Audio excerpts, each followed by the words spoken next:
Hello दोस्तों, आप सबका स्वागत है मेरे YouTube channel new heaven classes में। आज के इस वीडियो में हम बात करने वाले हैं syntax from 2020 examination paper.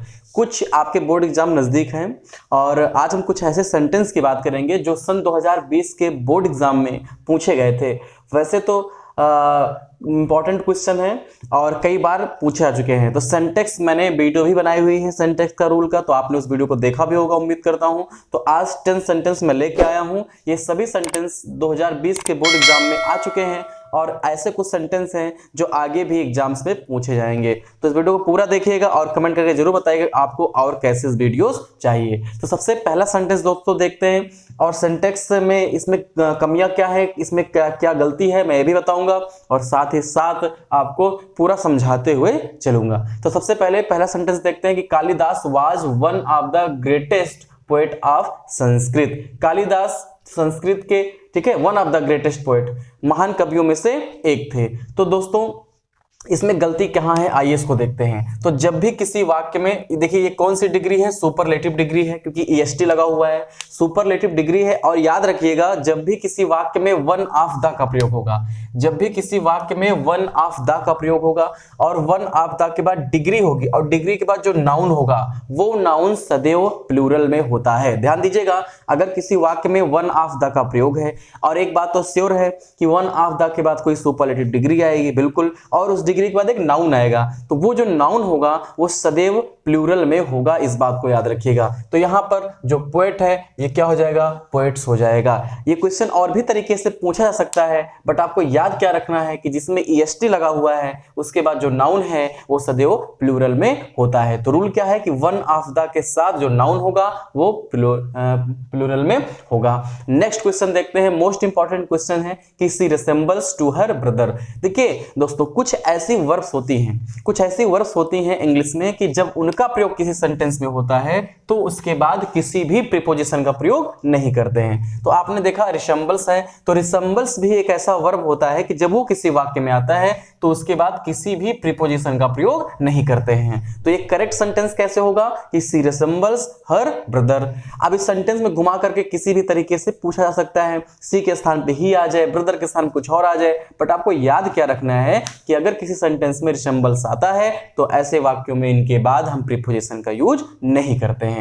Next sentence देखते हैं, ही अवेल्ड हिज कैजुअल लीव। देखिए इंग्लिश में कुछ ऐसी वर्ब होती हैं जैसे अवेल हो गया, एंजॉय हो गया, ठीक है, और आपका वो ओवरटेक, तो कुछ ऐसी वर्ड्स होती हैं। ये सबसे इंपॉर्टेंट क्वेश्चन है, इसमें एक एंजॉय भी आपको बार बार मिलेगा कि जब किसी वाक्य में इन वर्ब का प्रयोग होता है तो इनके बाद इनका रिफ्लेक्सिव प्रोनाउन अवश्य यूज होता है। तो रिफ्लेक्सिव प्रोनाउन आपने पढ़ा भी होगा कि सेल्फ लगा के हम लोग रिफ्लेक्सिव प्रोनाउन बनाते हैं, सेल्फ और सेल्फ लगा करके।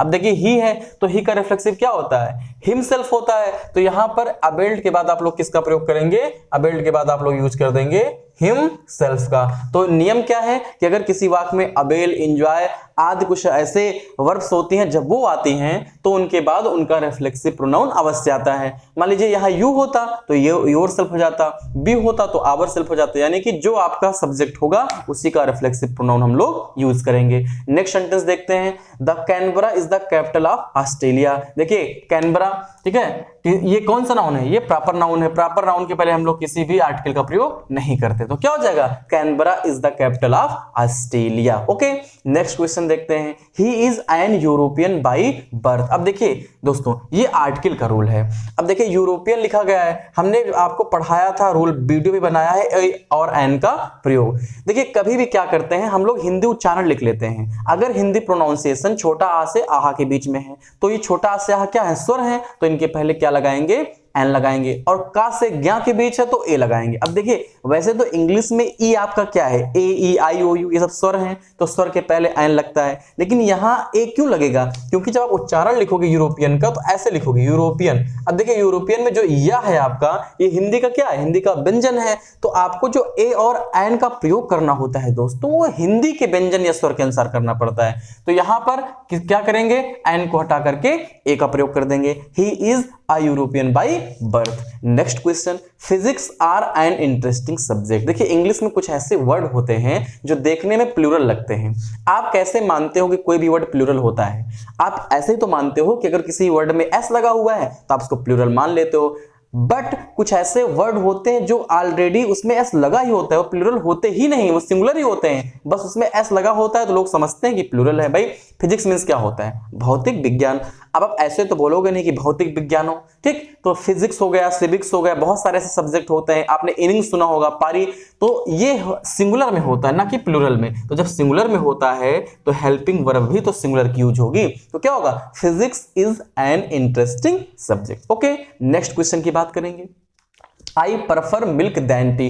मोस्ट इंपॉर्टेंट भैया क्वेश्चन है, इसको आप पढ़ के जाइएगा। मोस्ट इंपॉर्टेंट क्वेश्चन है कि अगर किसी वाक्य में प्रेफर, प्रेफरेबल, सीनियर, जूनियर, ठीक है, सुपीरियर आदि शब्द का प्रयोग होता है तो ऐसे वाक्यों में देन के स्थान पर टू का प्रयोग करते हैं। इसको जरूर कंठस्थ कर लीजिए, याद कर लीजिए कि अगर किसी वाक्य में prefer, preferable, junior, senior in सब का प्रयोग होता है तो ऐसी कंडीशन में हम लोग देन के स्थान पे टू का प्रयोग करते हैं। मोस्ट इंपॉर्टेंट क्वेश्चन है। 8वां क्वेश्चन क्या कहता है कि my sympathies are always with the poor. तो सिंपैथी, देखिए सिंपैथी का कभी प्लूरल बनता ही नहीं है और ये हमेशा सिंगुलर में यूज किया जाता है। भाई सहानुभूतियों तो आप बोलोगे नहीं, सहानुभूति, तो सिंपैथी में क्या करेंगे? इसको तो पहले तो सिंगुलर कर लेंगे, तो ये हो जाएगा माई सिंपैथी। अब एक वचन होता है तो क्या करेंगे? एक वचन के लिए हम लोग इसका प्रयोग करेंगे, my sympathy is always with the poor. मेरी सहानुभूति सदैव गरीबों से होती है, ठीक? तो याद रखिएगा, सिंपैथीज हो गया, सीनरी हो गया, इनका कभी प्लूरल नहीं बनता है, ये हमेशा सिंगुलर में ही प्रयोग किए जाते हैं। समझ में आ गया? Next question, Deepu has been living in this house from 2018। देखिए बहुत ही सिंपल सा क्वेश्चन है, आपने ट्रांसलेट भी पढ़ा होगा, प्रेजेंट परफेक्ट कंटीन्यूअस पढ़ा होगा, आपने पास्ट परफेक्ट पढ़ा होगा, निश्चित समय के लिए सिंस का प्रयोग करते हैं, अनिश्चित समय के लिए फॉर का प्रयोग करते हैं। अब देखिए यहाँ पर दोस्तों हैज बीन लगा हुआ है, तो हैज बीन, हैव बीन किस टेंस की हेल्पिंग वर्ब है? ये दोनों होती हैं प्रेजेंट परफेक्ट कंटीन्यूअस टेंस की हेल्पिंग वर्ब। अब आप सबको पता है कि प्रेजेंट परफेक्ट कंटीन्यूअस में सिंस और फॉर का प्रयोग करते हैं, निश्चित समय के लिए सिंस, अनिश्चित के लिए फॉर। अब देखिए 2018 कह रहा है ना, ये निश्चित है क्या? निश्चित है, निश्चित है। सन जो होते हैं वो निश्चित होते हैं, तो निश्चित समय के लिए हम लोग किसका प्रयोग करते हैं? सीन्स का। तो जहां फ्रॉम है वहां क्या हो जाएगा? सीन्स हो जाएगा। इंपॉर्टेंट क्वेश्चन है, इजी भी है, ये सारे क्वेश्चन इंपॉर्टेंट हैं और बोर्ड एग्जाम में अक्सर ये पूछे भी जाते हैं। Last but not the list, Mohan says that he is superior than me. अब ये जो क्वेश्चन है ये आप सब लोग खुद बताएंगे कि इसका आंसर क्या होगा। अगर आपने वीडियो को पूरा देखा है तो कमेंट करके जरूर बताइएगा कि इसका आंसर क्या होगा, और इसका आंसर कहीं ना कहीं ये 9 प्रश्न है, इसी में किसी प्रश्न के रूल में छिपा हुआ है। तो उम्मीद करता हूं आप जरूर बताएंगे अगर आपने सही से पूरा वीडियो देखा होगा, और बने रहिएगा हमारे चैनल न्यू हेवन क्लासेस के साथ। और आपको क्या चाहिए, आप क्या चाहते हैं, कमेंट करके जरूर बताइएगा। आपके एग्जाम्स बहुत नजदीक हैं और हमारी तरफ से कोशिश रहेगी कि आपको अच्छे अच्छे वीडियोस प्रोवाइड कराए जाएं। थैंक यू दोस्तों।